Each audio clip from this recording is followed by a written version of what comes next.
కేసీఆర్ పైన బీఆర్ఎస్ నాయకుల పైన విమర్శలతో విరుచుకుపడ్డారు సీఎం రేవంత్ రెడ్డి. వాళ్ళ అధికారంలో ఉన్నప్పుడు పదవుల విషయంలో కుటుంబ న్యాయం జరిగితే కాంగ్రెస్ అధికారంలోకి వచ్చాక సామాజిక న్యాయం జరుగుతోందన్నారు.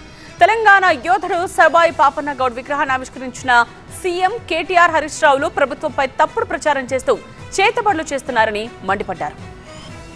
సర్దార్ సర్బాయి పాపన్న గౌడ్ ఒక కులాని కోసమో ఒక కుటుంబం కోసమో పనిచేయలే. బహుజనులందరినీ కూడగట్టుకొని బహుజనులతోని దండయాత్ర చేసి గోల్కొండ కిలా మీద జెండా ఎగరేసి బహుజనుల సమాజాన్ని స్థాపించిన వీరుడు.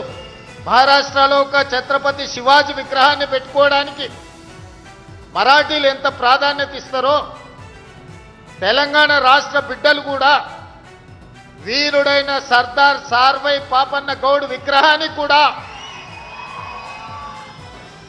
వాళ్ళ చరిత్రను గొప్పగా రాసుకొని ప్రపంచానికి చెప్పుకున్నారు. ఆయనదేమో ఫ్యామిలీ జస్టిస్, నాదేమో సోషల్ జస్టిస్.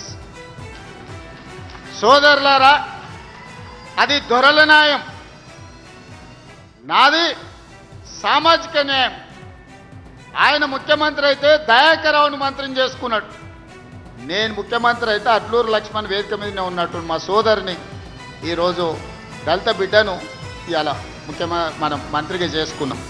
1000 ఎకరాలలో ఆయన ఫామ్ హౌస్ కట్టుకున్నాడు, 100 ఎకరాలలో కొడుకు కట్టుకున్నాడు, 50 ఎకరాలలో బిడ్డ కట్టుకున్నది, 25 ఎకరాలలో అల్లుడు కట్టుకున్నాడు. మరి వాళ్ళకి ఆయనే కావాలి కదనే ముఖ్యమంత్రి. మరి నేనైతే 7 లక్షల ఇందిరమ్మ ఇండ్లు ఈరోజు తెలంగాణ రాష్ట్రం నలుమూలల మా పొంగులేటి శ్రీనివాసరెడ్డిని పెట్టి ఇవాళ గ్రామంలో ఇందిరమ్మ ఇండ్లు కట్టిస్తలే మా సోదరులారా, మీరు చెప్పుండ్రి. బామ్మార్దులు శరోదిక్కున ఎక్కడ పడితే అక్కడ అబద్ధాలు ప్రచారం చేస్తున్నారు. ఇక అవి నమ్ముతలేరని కర్ణాటక, మహారాష్ట్ర పోయి అఘోర పూజలు చేసిరా. ఊర్లల్లో చేతబడి చేస్తారు కదా, ఈ రాష్ట్రంలో చేస్తే పోలీసులు నిఘా వాళ్ళు మాకు చెప్తారని తమిళనాడు కర్ణాటకలో పోయి అఘోరారావు పోయి చేతబడి పూజలు చేసి వచ్చిండు అఘోరాలతోటి. ఇంత ఘోరం ఉంటుందా? కరువు రావాలి, ప్రజలు రావాలి, రైతులు వాళ్ళ పంట పొలాలు ఎండిపోవాలని ఇట్లాంటి పూజలు చేస్తారు. అధికారం పోతే ఇంత దిగజారుతారా? మీరు ఆలోచన చేయండి.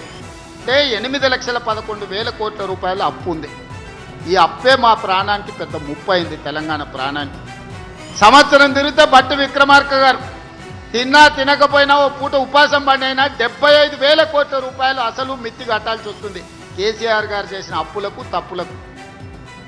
ఆ పైన వచ్చిందే మనది.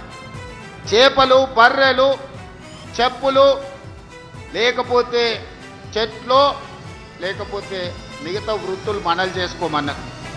ప్రభుత్వం వీటికే మనల్ని ప్రోత్సహించింది ఆనాడు.